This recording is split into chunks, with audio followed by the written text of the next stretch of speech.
How are you doing? I'm Martin from Gardens for Life and Birdland Homestead. In this video I'm going to show you a few tricks and tips on how to seed up your trays, or how to plant seeds essentially, and some soil blocks we're going to include as well. So we use this professional compost here, and we have a potting table.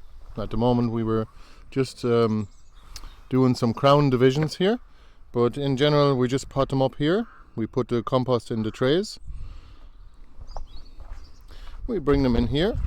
We just close that door because I want it to stay warm in here.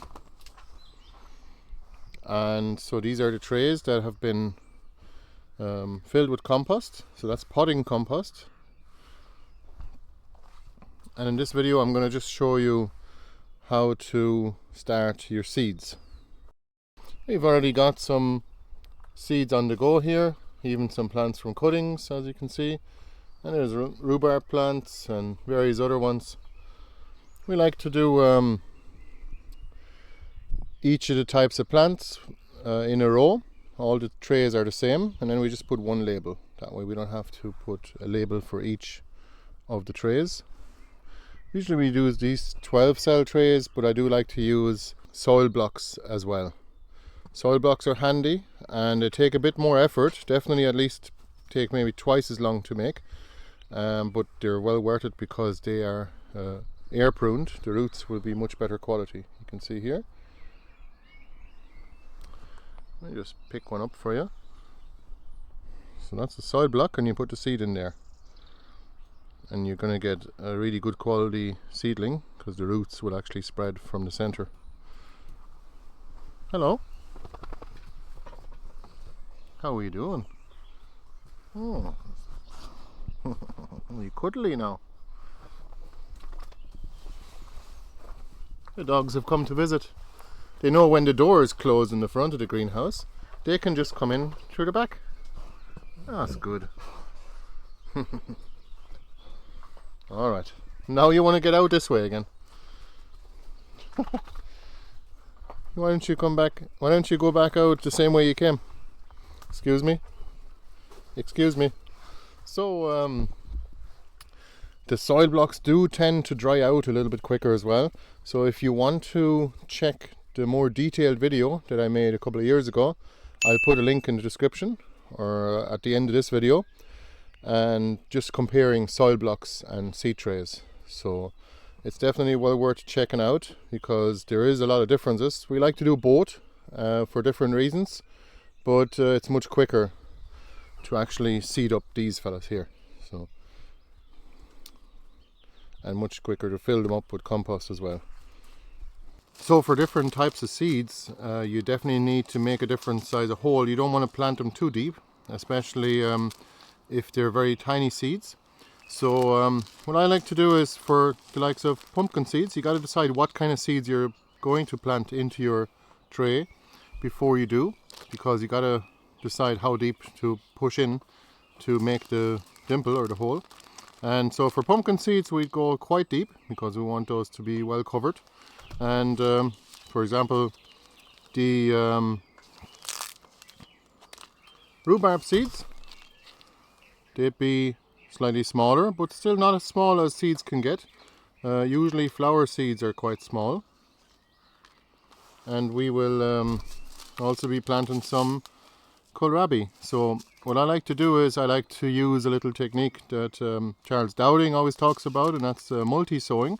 So you just take a few seeds and you drop them in. So let's do that. So I like to line up a few trays like this, just to have them there, and that way I can just make indentations in them, or holes for the seeds. Now, can you see that okay? So let me just do it. You can do it one at a time like this. If I'm planting, say for example, smaller seeds, I may not. Oh, there's a little insect. Put them over there. We want them. The woodlice are very good for you, for your garden. So we just basically make little holes like that, and then we'll take some seeds. You can use the kohlrabi seeds. Of course you want to have your label ready, which I didn't write out yet. So we'll take our seeds and we simply drop a few of them into each of the cells. And the reason why that's advantageous is because they will grow in a little cluster and nature will do the spacing. You don't have to thin them out. They'll be fine out there in the garden. You'll just get a few smaller plants, but then if one plant doesn't do too well, the rest of them will pick up the slack. So we'll put about 3 seeds into each. I'm not too religious about how many seeds I'm putting into it. Now, of course, after you touch the seeds, you really shouldn't put them back in the packet. Even though I've been doing that, I'm probably going to use most of these though this season, so it's okay.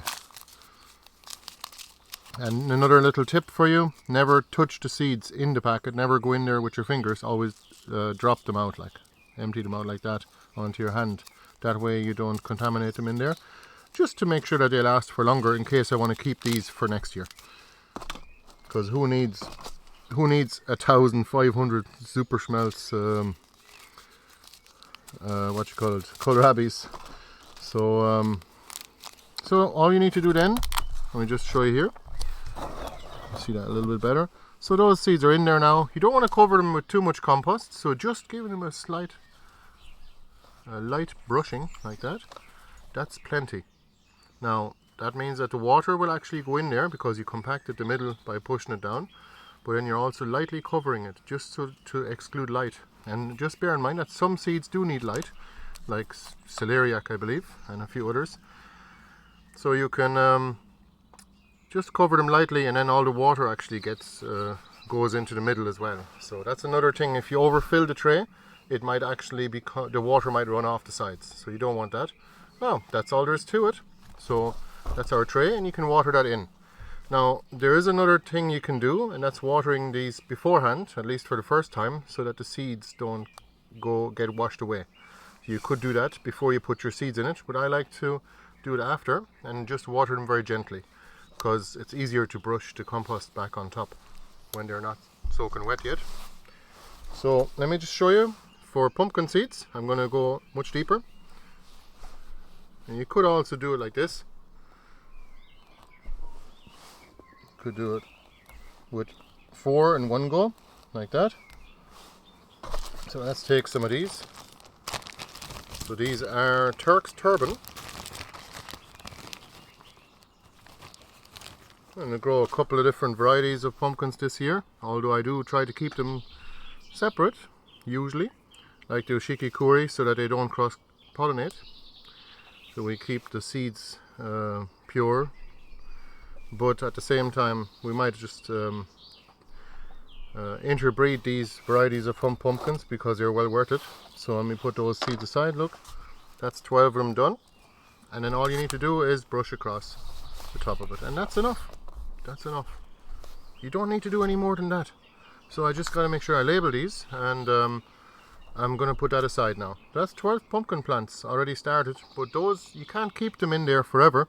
You got to repot those. So you got to put those into 1 or 2 litre pots, because you want to keep them indoors in your greenhouse as long as you can, until the end of May, until, at least in Ireland here, when the last frost date is. So you don't want to risk your plants getting frostbitten, because that'll take them down or maybe even kill them, especially pumpkins and courgettes. Which reminds me, got to do some courgettes too. But jizz, we're not going to have a repeat of last year's courgettes because I had way too many plants. I just decided to start like 20 of each just in case, because I had some quite large packets of seeds for courgettes, but then though they all grew, and I ended up with courgette plants, giving them to people and planting them here and there, and I ended up with way too many courgettes. But no worries, I didn't even bother preserving them or freezing them, because we have chickens, so they'll eat them. Other animals will eat them too. Not sure about dogs. Does anyone here have any experience with dogs eating courgettes? Please let me know in the comments. And I'm sure cats definitely won't eat them. Cats are totally carnivores. They won't eat any kind of plants. And rabbits, maybe, yeah, they'll probably eat the courgettes as well. But chickens love courgettes, and they're really good for the eggs. So for the soil blocks, I would suggest using them for smaller seeds. For pumpkin seeds, they won't work properly because they're just too small. We do have a bigger soil blocker as well that does 40mm blocks. These are only 25mm or 1 inch. So They're mainly for smaller seeds, but I find that they're very good and compact. So you can do 40 plants in one tray, and these ones take up the same amount of space, and you only get two 12s. So that's 24 and 40. So you definitely want to use them for smaller seeds though. Rhubarb seeds might work. We can give it a go. Let's give it a try now. Can you see that okay? I believe so. I do have a little screen on the front of the camera now. We're all modern now. Now, so this is Chinese rhubarb. And please let me know in the comments if you have Chinese rhubarb, or if you've ever had any of it. I know it's medicinal, but also it can be eaten, apparently, just like any other variety of rhubarb. But I'm pretty sure I wouldn't eat it after midsummer, same as most of the varieties of rhubarb, or all of them, except for Glaskin's Perpetual, like I always say. I do preach that a lot, that you cannot eat rhubarb after midsummer because it becomes poisonous, because of the oxalic acid. As the plant recedes after the 21st of June, it brings some of that oxalic acid from the leaves back down into the stalk and then into the root. So you don't want to eat the stalks after that, because it's not good for you. So let's see here, do one here. So I'd say they'll work in these soil blocks. And you might be thinking, Jesus, why is he starting how many? 40 rhubarb? Well, actually, would you believe it or not, these actually sold out completely. Same as actually all the rhubarb plants sold out completely with last winter's selection.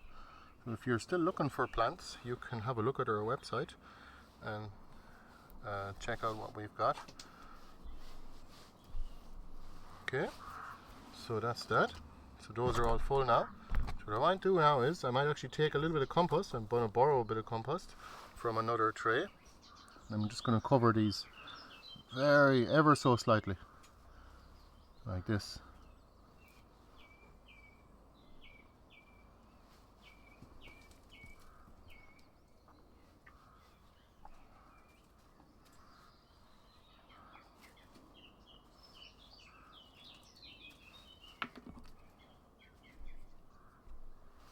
It's a bit tedious. It's definitely a lot more tedious doing soil blocks than it is trays, even for filling them.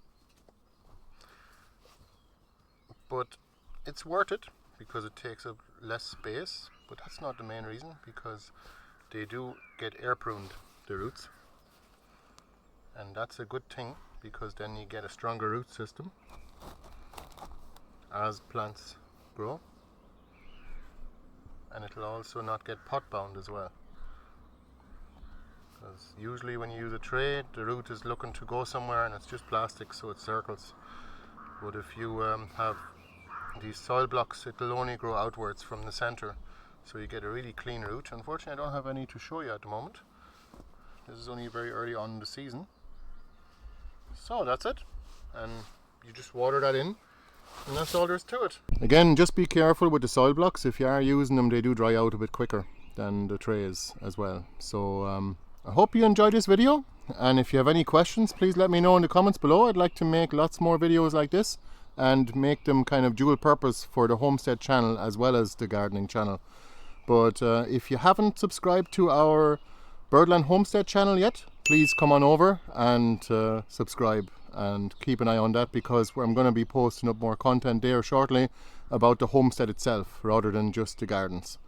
Okay, thanks for watching the video, and if you are local to the Midlands of Ireland, you could come to one of our in-person event courses or events, and we have lots of workshops coming up too. So take a look at our website. It's just gardensforlife.ie/events, and we'll hope to see some of you there. Oh yeah, don't forget the Homesteaders of Ireland swap meet. That's a free event. It's a community event on the 12th of May. That's happening in Knockcrockery in County Roscommon, and please take a look at the website and keep an eye out for details there. We will see you there, and please leave a comment. Thanks a million. See you later. Bye bye.